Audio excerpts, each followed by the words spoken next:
So, hello everyone again. This is lecture 2 part 3 of communication systems. I am Sameer Lavankar. So, let us move on with our discussion. So, in this lecture we will be learning with what is the bandwidth of transmission medium. In the last lecture we completed bandwidth of signals. We got to know what is bandwidth of signal. It is nothing but the frequency range over which a particular type of signal, a particular type of message signal is being passaged from point A to point B. Point A, point B can be source, that is your transmitter, and the receiver. Then we got to know the basic terminologies using electronic communication system. Before that included transducer, that included signal, that included noise, that included range, that included modulation, demodulation, amplification, attenuation, repeater, etc. Before that we got to know elements of communication system. So, communication, there were 3 basic elements of communication system, those were transmitter, channel and receiver. Then we got to know what are the type of signals which a transmitter requires. So, a transmitter requires a electrical signal for its transmittance from a point A to point B. So, before the transmitter to get that electrical signal, a transducer is installed. What does a transducer do? A transducer converts non-electric signals like my voice into electrical signals, and then finally what does a receiver do? It retrieves the information, it retrieves or recalibrates the information from an electric signal to a normal voice, or let us say as non-electrical signal. That is the information which we can use for our day to day work. And before elements of communication system, we got to know what is communication systems, how is it evolved, how in the last 300 years today we have Instagram, we have Facebook, we have threads, etc., how it is being required and how we dated back from the point where the drums were being used for the passage of information. So, today let us move on to lesson 5, that is bandwidth of transmission medium. So, we already completed with the first 3 points. Let us move on to the fourth point today.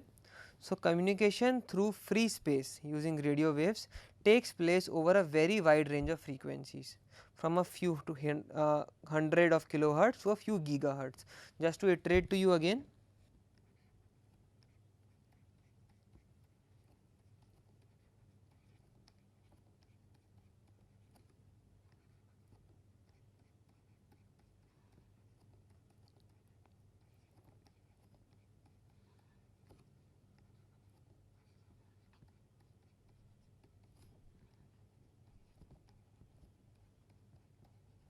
so just for a quick glance, 1 kilohertz is 10 to the power 3 hertz, 1 megahertz is 10 to the power 6 hertz, and 1 gigahertz is 10 to the power 9 hertz. So, communication through free space. So, we already got to know little bit about wire. So, this was one of the bandwidth of a wire. Now, for free space, the communication is done using radio waves, and which takes place over a wide range of frequencies. So, that frequencies are from a few hundreds of kilohertz, let us say 2 kilohertz or 20 kilohertz to a few gigahertz, so 2 gigahertz. So, as you can understand, from few 10 to the power 3 hertz, from 10 to the power 3 hertz we are going to 10 to the power 9 hertz. This is a large passage of information, or this is a large frequency range. Where is 10 to the power 9, where is 10 to the power 3? We are talking about huge leap, 10 to the power 6 times leap. So, this is the frequency range on which we are working for just a piece of information passage through free space. So, communication through free space using radio waves takes place over a wide range of frequencies, from a few hundreds of kilohertz to a few gigahertz. This range of frequencies is further subdivided and allocated for various services as indicated in this table. I will explain to you quite shortly what the table is about. It is just explained in which way the space is being utilized, or it is subdivided. Let us say ionosphere is divided, how the radio waves are being implemented, where is television being used, what is ultra high frequency, what is ultra low frequency, and so on.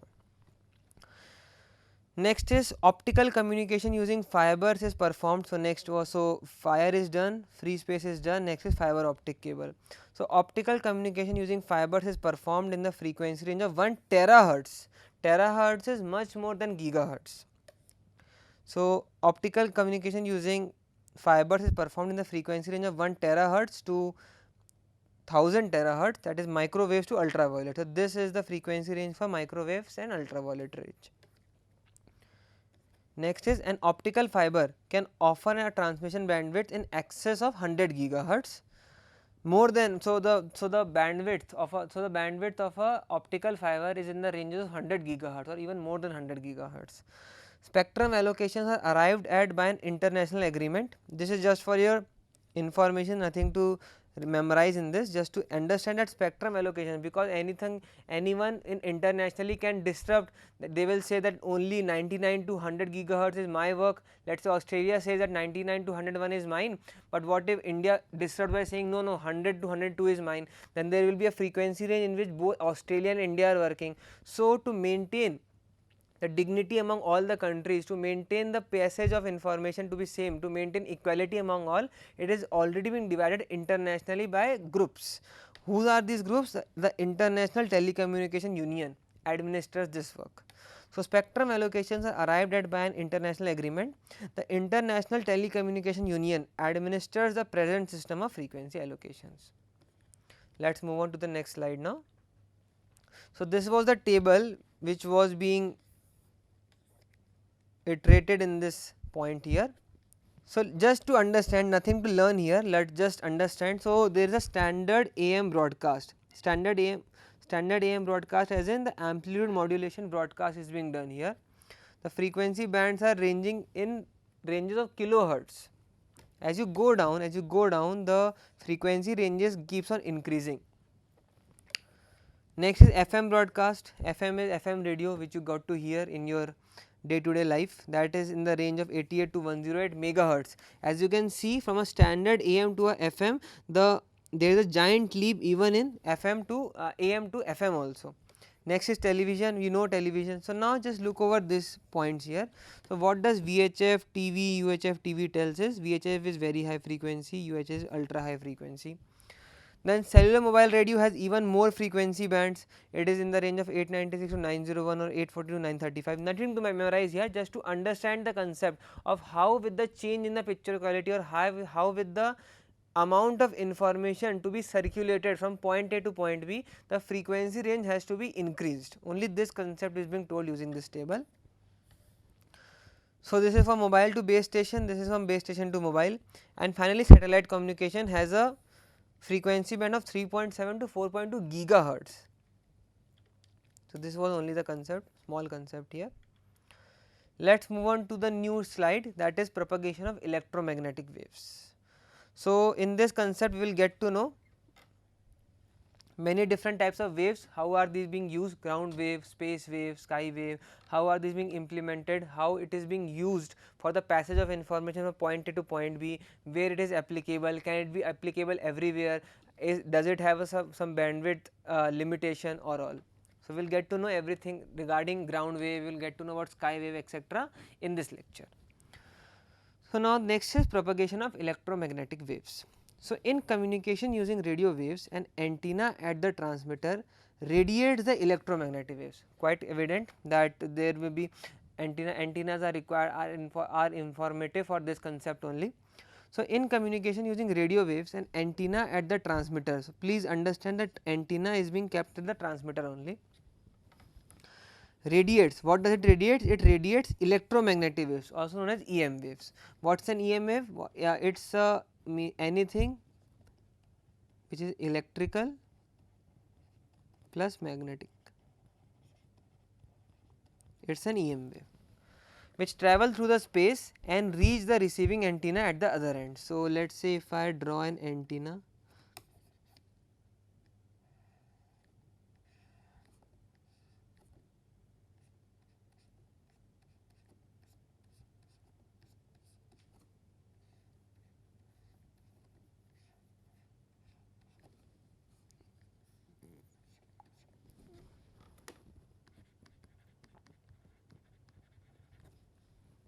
so this is transmitter, there will be a receiving antenna here, let us say I write it by RA.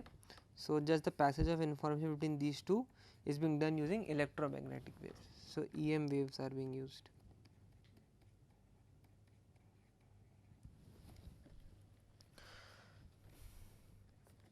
Next is, as the EM wave travels away from the transmitter, the strength of the waves keeps on decreasing. Quite evident, as we go on, there will be leakages, there will be attenuations, and due to this attenuation, the strength of the electromagnetic waves will keep on decreasing with space, with the movement.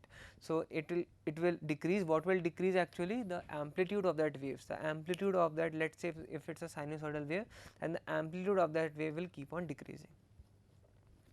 So as the EM wave travels away from the transmitter, the strength of the wave keeps on decreasing.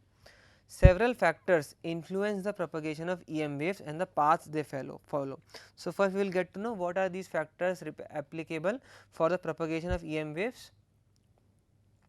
Next is, at this point it is also important to understand the composition of Earth's atmosphere, and it plays a vital role in the propagation of EM waves. A brief discussion on some useful layers of the atmosphere is given in the next table. So in the next table we will get to know, nothing to memorize again, it is just a table for your quick glance, so that you get to know what are the different frequency ranges at which a ionosphere, a troposphere, different types of waves which are being implemented in our day to day life, how the space utilizes them, how the space reflects them, at which point the reflection will be done. There will be a concept of total internal reflection also in this lecture. For that to understand, please just look here carefully, you do not need to memorize anything from here, just understand the concept. So this was the table I drew from NCERT book. So as you got to know, this first stratum, that is the troposphere, has an approximate height of 10 kilometers. It exists during day and night, and the frequencies which it mostly affects is VHF, that is very high frequencies. Next is, these are the parts of ionosphere. So this is a troposphere, this is an ionosphere. Ionosphere is again divided into 4 types for the ease in allocation. Now part D is part of stratosphere, E is part of stratosphere, F1 is part of mesosphere, and F2 is part of thermosphere. The range of thermosphere is very high, it is around 300 kilometers. The range of stratosphere is very low, it is around 65 to 75 kilometers. Existing is of not used for now at the moment, just understand this frequencies concept here. So what does D point do is, it reflects low frequencies, reflects as in, let us say a low frequency wave is going above. If it touches the stratosphere, it will reflect it. To passage the information, let us say this is a point A at which the source started, the transmitter started working, and let us say this is the point B at which the receiver, we need to receive the signal. So what I will do is, I will elaborate, or I will shoot up the signal in such a way that at the troposphere when it acts, the reflection happens and then it turns and then it goes to the receiver. So this is the applicability, or this is the usage of this different types of troposphere, or different types of what we can say, different types of stratum, different types of layers which are available in our earth. So for example, if stratosphere reflects low frequency wave, then a low frequency wave can be transmitted using troposphere concepts or troposphere layers. If a high frequency wave has to be transferred, then we will use it, or we will incline it in such a way that it reflects to the stratosphere. As you can already see that this part of stratosphere, that is E part of stratosphere, reflects HF, HF is high frequency. So we will apply it in such a way that it reflects to stratosphere, it comes down and it goes to the receiver. So this is only the basic concept of trying to understand you what this table is all about. So stratosphere reflects low frequency waves, it absorbs MF and HF. So if it absorbs MF and HF, it is quite evident that we need to amplify the HF and MF first of all, and because it is reflected in HF, it is reflected in E part. So first of all there is an amplification necessary, and after amplification it will reflect at stratosphere and then it will go to the receiver. Next is partially, so E1 is partially absorbs HF waves, yet allowing them to reach F2. F2 is nothing but thermosphere part, and what the thermosphere do is, thermosphere efficiently reflects HF waves, particularly at night. So at night thermosphere is required for its for the passage of information from point A to point B, can be used as a passage of information. If we use it or not, we will get to know in subsequent slides. So now a new concept came, that is ground wave. What is a ground wave? As the name suggests, if the ground is being used for the passage of information, that is, this is the ground, if the ground is being used for the passage of information from, let us say this is the point, let us say this is the point A, this is the point B, if anything using ground is being used, then it is a ground wave. From the similarity in the name suggests what is a sky wave. If your free space is being used for the passage of information from point A to point B, then it is known as sky wave. And similarly, what is a space wave? If the space is being used for the passage of information from point A to point B, then it is a space wave. Let us move on to the concept of ground wave for now. So, to radiate signals with high efficiency, the antenna should have a size comparable to the wavelength lambda of the signal, at least approximately lambda by 4. So, this is just a new concept to learn or to memorize, to understand that if you need to pass a frequency or a wave or a signal having a wavelength lambda. So, for that concept you need an antenna of at least of length of lambda by 4, approximately lambda by 4. But is it applicable, or is it if we do not change any concept or any properties of that wave, is this applicable in real life? It is allowed in real life. Can we make such large antennas? We will get to know. For now, at longer wavelengths, the antennas have large physical size and they are located on or very near to the ground. We know this thing, that the antennas are generally on the ground when we pass through countries and all, then we pass through national highways, you can get to see different large groups of antennas being set up there. So, at longer wavelengths, that is at lower frequencies, the antennas have large physical size and they are located on or very near to the ground. In standard AM broadcast, so what is an AM? AM is nothing but amplitude modulation, and what is a broadcast? That if the receiver are much than a signal. So, if the source is a single, if source is single, and if the receiver, if is a large amount of, if the number of receivers are very high, then that is a broadcast. So, in standard AM broadcast, ground based vertical towers are generally used as transmitted antennas. So, in ground based antennas are being used to transfer passage of information from point A to point B. So, in standard AM broadcast, ground based vertical towers are generally used as transmitting antennas. For such antennas, ground has a strong influence on the propagation of the signal. The mode of propagation is called as surface wave propagation. So, surface wave, if the surface is being used for the propagation, it is known as surface wave propagation. The name of the name only suggests its usage. So, the mode of propagation is called as surface wave propagation, and the wave glides over the surface of the earth. So, wave glides. So, let us say if this is the surface of the earth, so wave glides over it, and the wave glides over the surface of the earth. A wave induces current in the ground over which it passes, and it is attenuated as a result of absorption of energy by the earth. So, what happens is, let us say this is a piece of earth I am talking about. Let us say this is the point A, which is the source, let us say this is the point B. So, now if the, let us say the passage of information is like this, this is the EM wave which is being used for the passage of information from point A to point B. What happens is, with the passage in time, there will be a damping effect, there will be different types of forces, we will try to dampen or attenuate the signal. So, these attenuations will happen. Also, when the wave passes, as we already understood this concept in electromagnetic induction, that when there is a passage of information, when there is a wave being implemented, wave as in when there is a motion, if a motion is happening, then that motion in a magnetic field, here magnetic field corresponds to earth's magnetic field, then there will be a current induced. So, this is only the concept being told here, that a wave induces current in the ground over which it passes, and it is attenuated as in decrease in the amplitude as a result of absorption of energy by the earth. So, as it moves on, the energy is being absorbed by earth also, and due to that damping happens, attenuation happens, and hence there is a decrease in the strength of the surface wave. The attenuation of surface waves increases very rapidly with increase in frequency. So, this is a new concept, that as the frequency increases, the attenuation, let me write attenuation as ATNN, also increases. The attenuation of surface waves increases very rapidly with increase in frequency.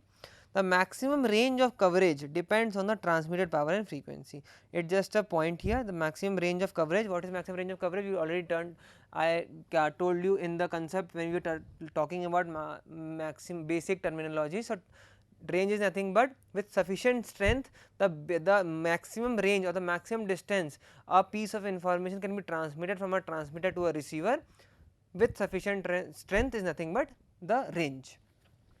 So, the maximum range of coverage depends on the transmitted power and frequency. So, maximum range is depends on the transmitted power and the frequency here. So, this was the concept of ground wave. We will get to know about sky wave and so on in the subsequent lectures. For now, we are completed with lesson number 1, lesson number 2, lesson number 3, lesson number 4 is already been completed. We are now working on lesson number 5, that is bandwidth of transmission medium. And next we will work with propagation of electromagnetic waves is also being half completed. We are working on this. After this, modulation will be kept on, and finally we will complete our communication systems concept with amplitude modulation. For now, thank you.